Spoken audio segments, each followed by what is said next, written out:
Congrats. Congrats. Like, I'm not going to come here and hate on your boy, Cristiano, man. 700 goals is a great milestone. 700 goals is an amazing achievement. 700 goals cannot be frowned upon. That is an amazing thing to achieve. You can say whether it's penalties, tap-ins, or so forth.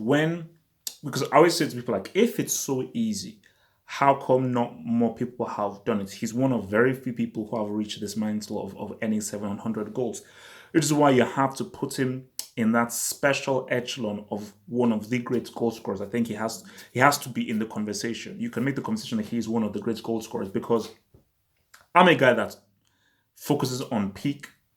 How are you at your very best? And that is how I really determine players. But something has to be said. Something has to be said of consistency, maintaining a certain level for several years because you move teams, systems change, footballing philosophies change, oppositions learn your tricks, oppositions are now much more used to you. So that level of consistency is both obviously your talent, but also the way in which you're able to still find ways of still getting your money, still finding ways of cashing your check. That's what he has done. So whether it's for Portugal, for Man United, Sporting Lisbon, for Real Madrid, and now for Juventus, five different teams, and he has still maintained that kind of goal scoring acumen for all of those teams. So that is simply amazing. That is simply amazing. And see, goal scoring is a very tough skill. Anybody who's played football will know that. I mean, see, the beauty about football is the difficulty. Football is a very difficult game. It is a very complex game. It's not like basketball, NFL, or anything. It is very hard to score. And the reason why it's so hard to score is what makes it a game of chess and what makes it so absorbing to watch. Because you're like, man, how can I figure out a way of putting this ball inside the net? Because there's so many stumbling blocks in front of you. It's because it's difficult for you to score. For someone to not only score this amount of goals and get 700 Gs, that's insane.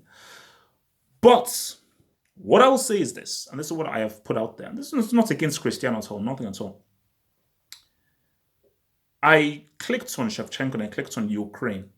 I found maybe one or two stories pertaining to that's that these guys qualified for the Euros.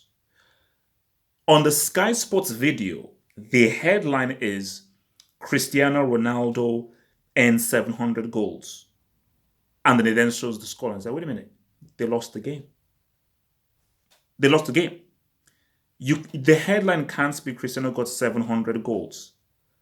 If we're talking about within the media or celebrity or everything like that, okay, Cristiano got 700 goals.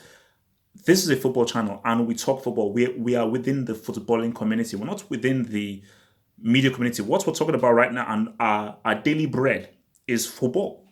So with regards to football, the focus is, my gosh, Ukraine qualified for the Euros ahead of flipping Portugal and Serbia. Because if you looked at, I said, no, Portugal should qualify, then maybe Serbia, then maybe Ukraine.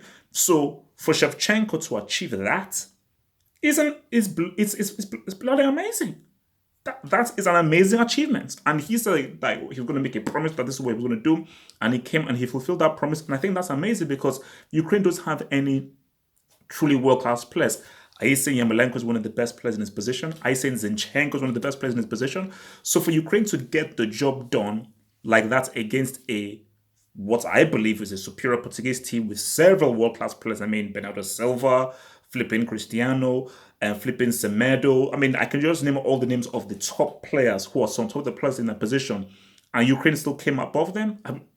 Rafael Guerrero. So I just find that worrying that hardly, I'm looking at everywhere online and everything, that's hardly really the story.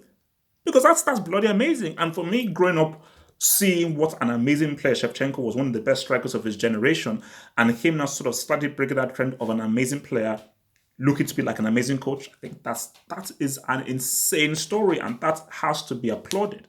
So as much as I applaud Cristiano for getting 700 goals, ending that milestone, putting him in the echelon of one of the greatest goal scorers the game has ever seen, because that is an insane milestone to reach. The real story, the top footballing story, is the team who won. Remember, this is about winners, not losers. I have no time for losers. Shout out to Freddie Mercury and Queen. Only have time for minutes. This is about the team who won. This is about the team who have now qualified for the Euros, and this is about the amazing achievements of Shevchenko and Ukraine.